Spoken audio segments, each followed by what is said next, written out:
The Ethiopian Bible dares to tell a story the world tried to forget, one that turns Genesis upside down. For centuries you've been told Adam was nothing but dust and Eve was just a rib, but hidden in the pages of the oldest Christian canon is a vision far more radiant, far more dangerous. What if Adam was shaped not from worthless soil, but from sacred earth gathered from the four corners of creation? What if Eve was not carved from bone, but born of pure light, equal, unbroken, divine? And what if the fall was never about disobedience at all, but about reaching too early for the brilliance of heaven's fire? This is not the story Rome preserved. This is the truth Ethiopia guarded, unchained, uncut, untouched. In this video, you will see how the Ethiopian Bible reveals the hidden half of Eden's story, how it restores the dignity of woman, how it transforms the fall into a lesson of harmony instead of guilt. You will understand why the serpent was described not as a crawling beast, but as a radiant deceiver, why Eden was not a garden, but a mountain of light, why humanity was never meant to be seen as broken dust, but as living reflections of the divine image. So I ask you, why was this story silenced for centuries? Who decided which books were worthy and which were banned?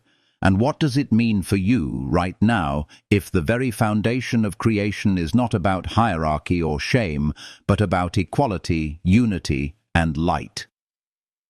Comment below what you believe. Was Eve made from a rib or from radiance itself?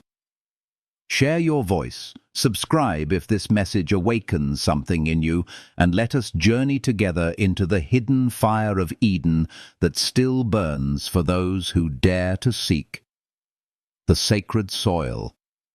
How Adam was truly formed. Imagine the first breath of humanity not rising from worthless dust, but from sacred soil gathered from the four corners of creation. In the Ethiopian Bible, Adam is not portrayed as fragile clay molded from ashes, but as a living vessel formed from the strength of the East, the wisdom of the West, the clarity of the North, and the vitality of the South. Each direction poured into him a gift: courage, knowledge, vision, and life force. This is not a story of frailty, it is a story of sacred purpose. Think of how often the Western narrative has reduced mankind to mere dust, fueling doctrines that whisper we are broken, unworthy, condemned. Yet the Ethiopian vision restores dignity, declaring that from the very foundation humanity carries divine design.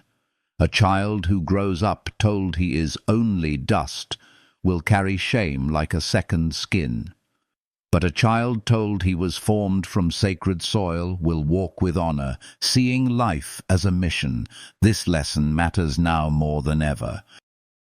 When you look at people of different colors, languages, and cultures, do you see separation, or do you see the soil of four corners united in one creation? Comment below what this teaching awakens in you. Are we broken earth or sacred ground? And let this truth carry us forward into the next mystery of creation, Eve of light, restoring her equality. Where the Western Bible speaks of ribs and fragments, the Ethiopian Bible dares to speak of light. Eve is not carved from Adam's body like a spare part, but revealed as radiant, born from pure light, equal in essence, united in dignity. Imagine what shifts when you see woman not as an afterthought, but as the other half of divine brilliance. In history, the rib story became a tool. Colonial theology used it to justify patriarchy, to silence women, to chain society into hierarchies. But the Ethiopian vision breaks those chains. Eve's origin whispers to every woman, Your worth is not borrowed, your light is not secondary, you were never less. And to every man it declares, her light is your equal, her soul your mirror. Think of real life today. Women who lead, who create, who nurture, who heal. When seen as fragments, they are diminished, but when seen as light, they are restored. The Bible itself echoes this truth. Bone of rib divides, but light unites. And that unity is the foundation of love. This is more than theology, it is healing. It is the courage to look at relationships not as power struggles, but as dances of light. So reflect. What if society had been built on the vision of Eve as light, not rib? Would the world still struggle with division, or would it burn brighter with equality? Let this thought carry us to the very heart of Eden. The holy mountain of Eden in the Ethiopian vision is no mere garden. It is a radiant mountain rising with rivers of light, crowned with 3 sacred trees: the tree of life, the tree of light, the tree of knowledge. The Western Genesis often paints Eden as a paradise of denial, where the tree of knowledge becomes a forbidden trap. But the Ethiopian teaching speaks differently. The fruit was not withheld to punish, but to prepare, delayed inheritance, not cruel deprivation. Like a parent saving a gift until the child is ready, God's timing was mercy, not control. Think of life itself. How often we reach too soon for what we are not ready to carry. Fame without wisdom destroys. Power without humility corrupts. Knowledge without love consumes. The Ethiopian Eden teaches that delay is not rejection, it is preparation. This transforms how we see God, not as a strict judge barring us from joy, but as a wise Father shaping us for eternity. The holy mountain also reveals something deeper, our longing for ascent. We climb mountains in search of vision. We chase heights in search of meaning. Eden's mountain is the symbol of that hunger, reminding us that life is not about wandering gardens of comfort, but about climbing toward light. Reflect on your own path. What fruit are you trying to seize before its time? And what heights might open if you learn to trust the rhythm of divine timing? This lesson leads us into the next revelation. The nature of the serpent, not as crawling evil, but as radiant deception disguised as light. The serpent in splendor, the true nature of the tempter. The Ethiopian Bible does not describe the serpent as a crawling snake in the dirt, but as a radiant angel clothed in splendor. Imagine the danger here, not temptation coming in ugly form, but beauty so dazzling it blinds. This vision warns us that the greatest deceptions are not the obvious lies, but the glittering half-truths. Think of how this speaks to our modern age. Technology promises connection, but often delivers loneliness. Fame shines brightly, but burns those who chase it too soon. Artificial intelligence whispers progress, but hides the cost of losing human soul. The serpent's brilliance reminds us that temptation is not about monsters at the door, but about offers that look like light while leading into shadows. The mistake people make is assuming evil will look terrifying, when in reality it often feels comforting, even attractive. A friend urging you to take the easy road, an ad promising instant happiness, a voice telling you that compromise won't matter. These are the serpents of today. The Ethiopian story opens our eyes, teaching us to test the shine before trusting the glow. Comment below.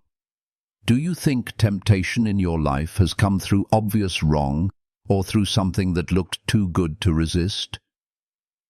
This reflection leads us to the heartache of the fall itself. The fall, more than disobedience. In the West, Augustine shaped the doctrine of original sin, a heavy weight of guilt inherited from Adam. But the Ethiopian Bible offers another vision.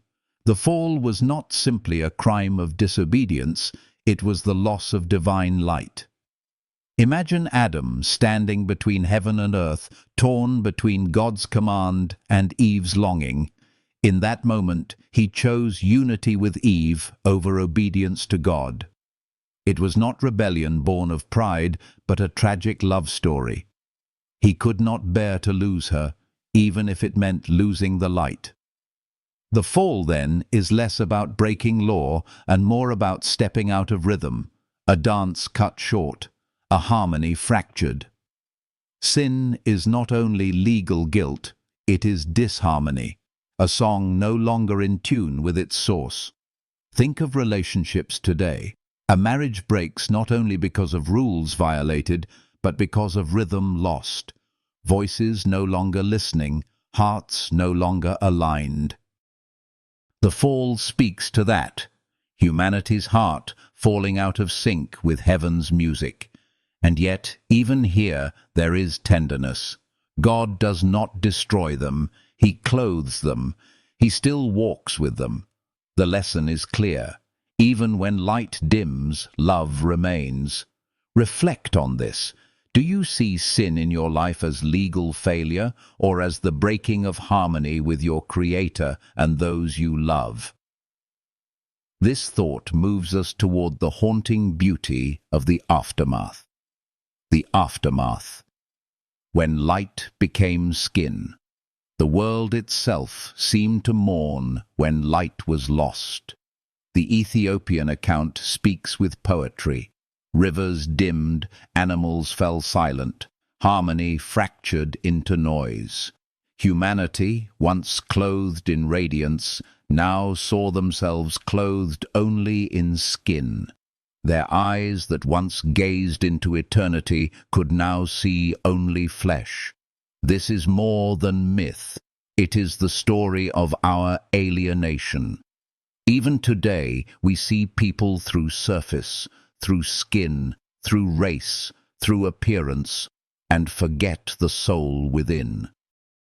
The Ethiopian reflection pierces us. When we lost the light, we began to mistake the outer garment for the inner essence. Think of a workplace where someone is judged by accent, by skin tone, by gender, instead of by wisdom or spirit. That is Eden's loss still echoing. And yet, even in this aftermath, God planted hope. The very act of clothing Adam and Eve with skins was not punishment, but protection, mercy woven into material. The lesson here is to learn to see people again beyond the covering, to seek the light that still flickers within each soul. Imagine if every time we looked at another person, we remembered the sacred soil and radiant light that birthed them. How different would our world be? This is the path the Ethiopian Bible invites us to walk, not chained to shame, but awakened to recover sight. And from this moment of broken vision, the story leads us into the voices of hidden prophets, texts once banned that preserved the fire of truth. The hidden books, voices of the banned prophets. Long before the Western world reduced the Bible to 66 books, Ethiopia guarded the voices that Rome silenced. The Book of Enoch, the Book of Jubilees, the Shepherd of Hermas, the Kebra Nagast. Each carried treasures of truth too dangerous for empire. Enoch told of the Watchers, angels who fell for human daughters, revealing the origins of the Nephilim and the corruption of creation. Jubilees preserved the sacred calendar of Eden, the rhythm of time itself, reminding humanity that God orders the seasons with purpose. The Shepherd of Hermas spoke of the Church as a living woman, clothed in faith, a vision of holiness that Rome feared would challenge its authority. And the Kebra Nagast carried the story of Solomon and Sheba, declaring that the Ark of the Covenant rests not in Jerusalem but in Ethiopia, tying Africa directly to the heartbeat of God's promise. Why did Rome silence these voices? Because power fears revelation, control despises freedom, and empire trembles at truth. Too many today make the mistake of thinking the Western canon is the whole Bible, when in reality it is only half the story. To read Ethiopia's pages is to recover fire long buried. Reflect on this. What would your faith look like if you allowed the banned prophets to speak again? Share in the comments. Should these hidden books be restored or remain lost? Guardians of the Flame. Ethiopia preserves the full canon. When councils in Europe debated which words to cut, Ethiopian monks risked their lives to preserve them. Picture candlelight flickering in stone monasteries, ink staining parchment as men hung from cliff edges to guard the truth. At Debre Damo Monastery, manuscripts still whisper the uncut gospel, untouched by colonial hands. While Rome cut away voices, Ethiopia guarded 81 to 88 books as the true canon. This is Christianity uncolonized, faith not filtered through empire, but preserved in soil and spirit.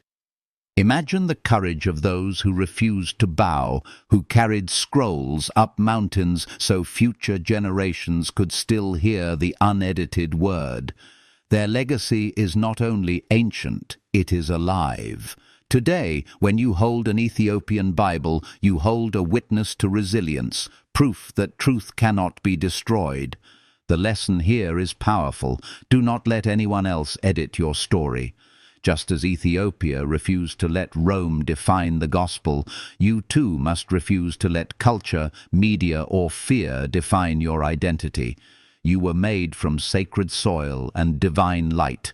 Guard that flame as they did. And from these guardians we move into the tale of a kingdom that embraced Christ before Rome ever dared. The first Christian kingdom, Ethiopia. Before Rome. Centuries before Constantine turned Christianity into the religion of empire, a young boy named Frumentius was shipwrecked on African shores. He grew to stand before King Ezana of Aksum, teaching him the story of Jesus not through armies but through revelation. And the king believed. Ethiopia became the first Christian kingdom, not by sword but by spirit. Contrast this with Rome, where Constantine baptized an empire with politics and power.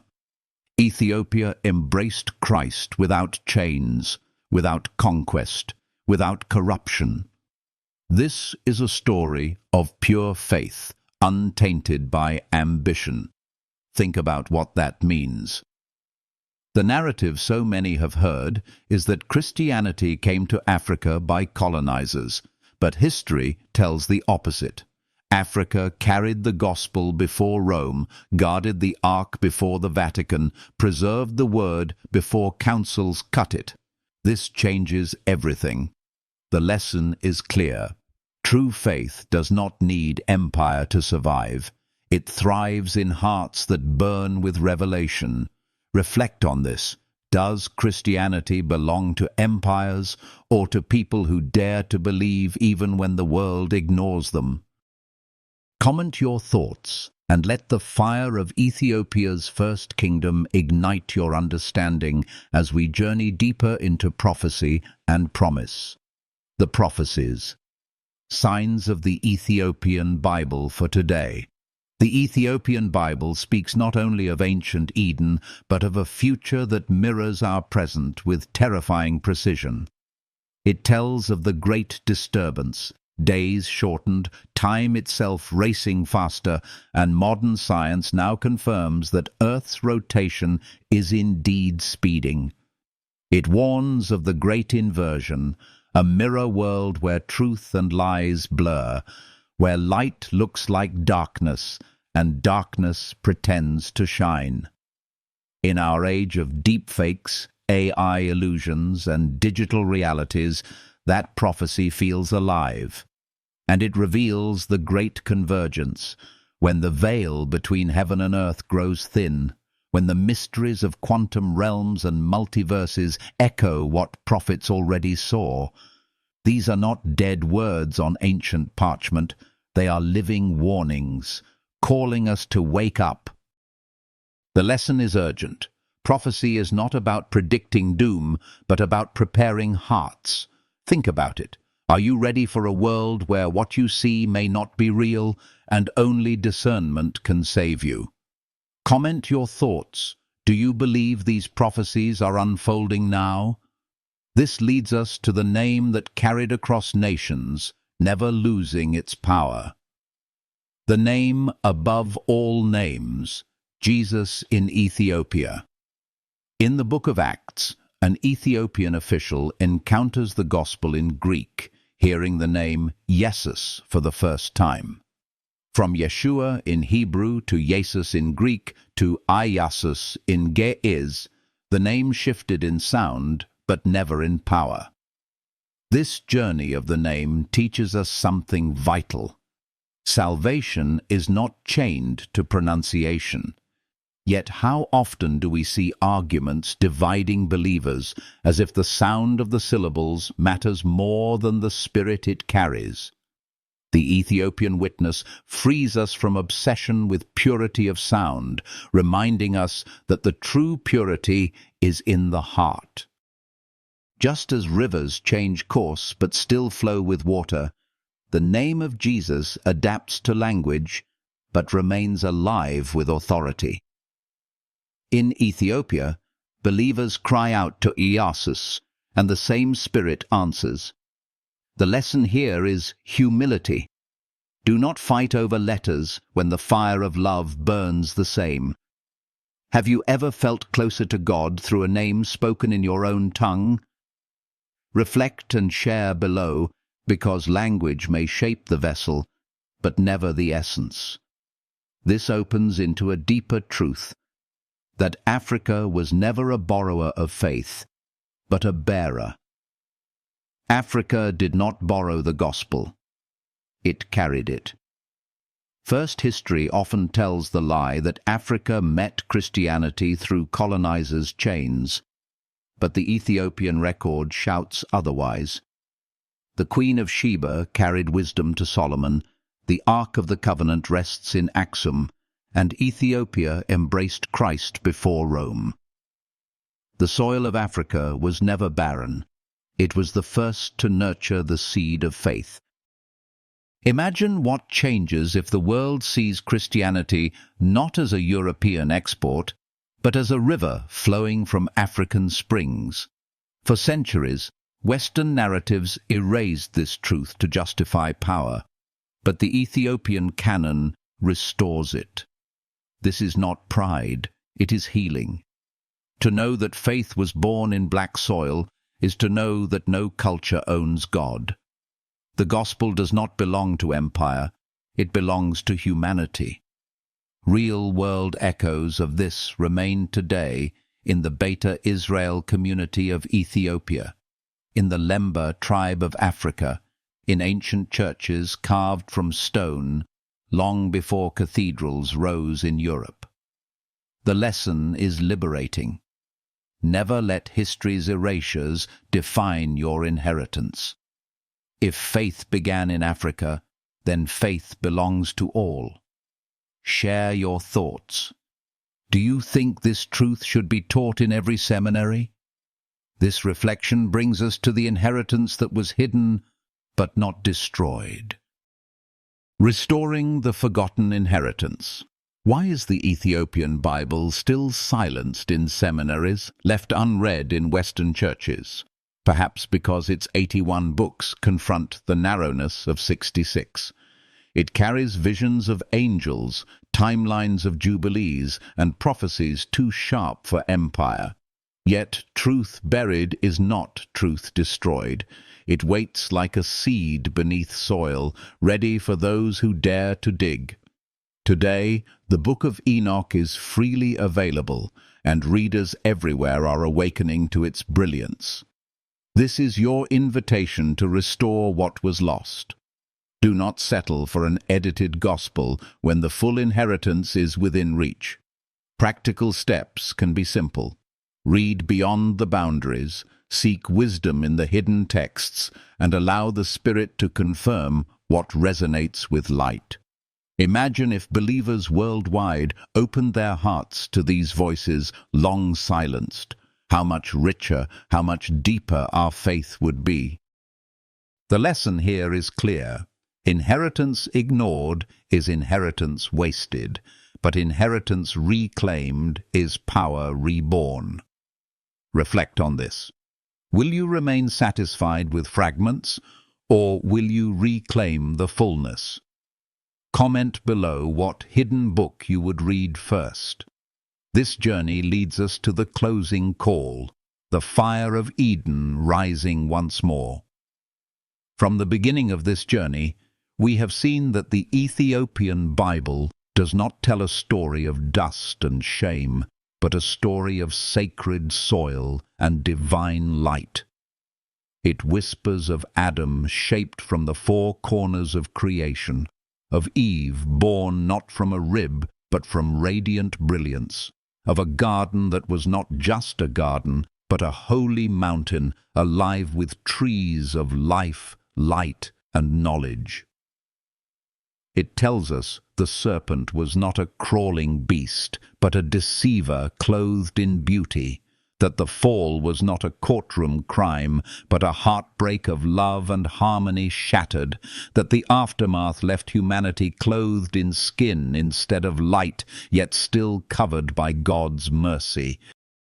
And beyond the fall, it opens the voices of prophets.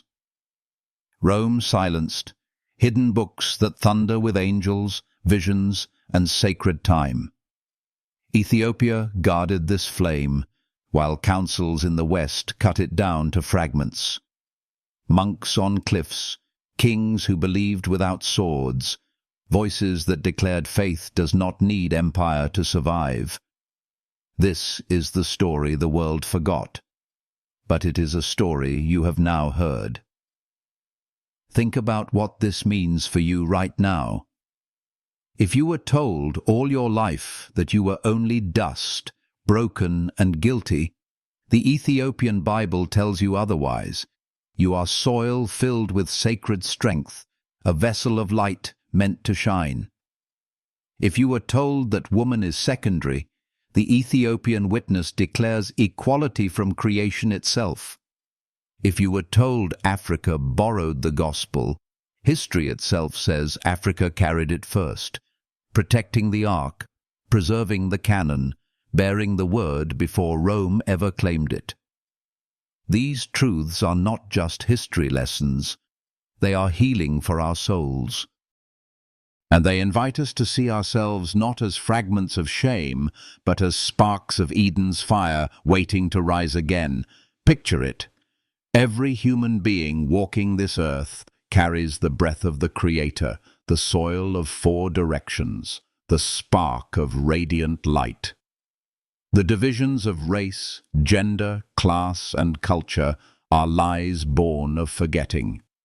The Ethiopian vision restores memory. We were all meant to reflect harmony, not hierarchy. This is not just theology. It is a call to live differently.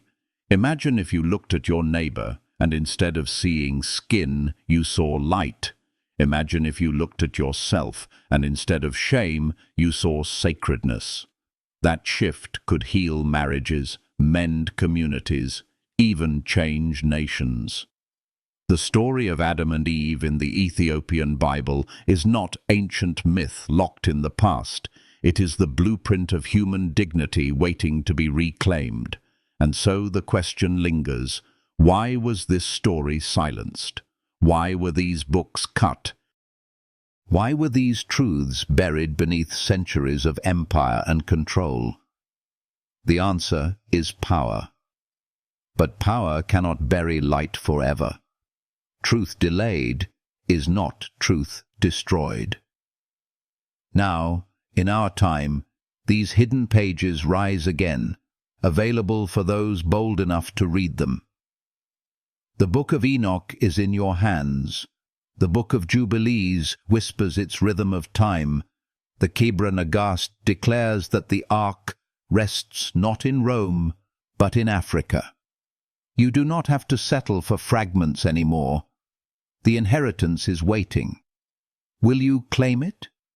Or will you let history's edits define what you believe? This is why I say, do not be content with dust when you were made for light. Do not bow to edited gospels when your inheritance is fullness. Do not let anyone tell you that your worth is borrowed, your history erased, your dignity denied. You are soil from the four corners. You are light woven into flesh. You are more than empire ever wanted you to know. That is the gift the Ethiopian Bible gives us. It restores what was hidden, it heals what was broken, it ignites what was silenced. And as you carry this truth, ask yourself, will you pass it on? Will you let others see the fire that still burns in Eden's ashes? Comment your thoughts. Do you believe humanity was meant to live in shame or to walk as sacred light?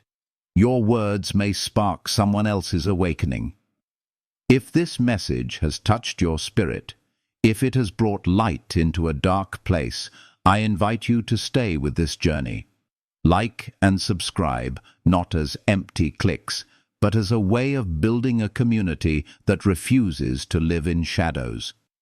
Share your reflections, your doubts, even your disagreements in the comments, because truth grows sharper when we wrestle with it together. And if you feel this video has given something precious to your soul, I ask you to return a little energy so we can keep the flame alive. Not as a transaction, but as shared fire. Every spark keeps this light from being extinguished. Even the smallest act of support carries weight beyond measure. So let this be the final image.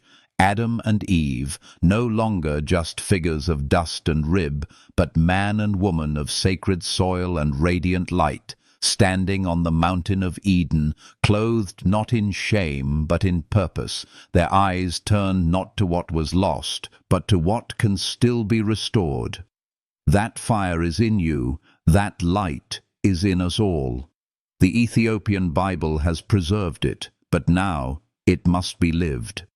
Share the light, awaken the spark, and let Eden's fire rise again.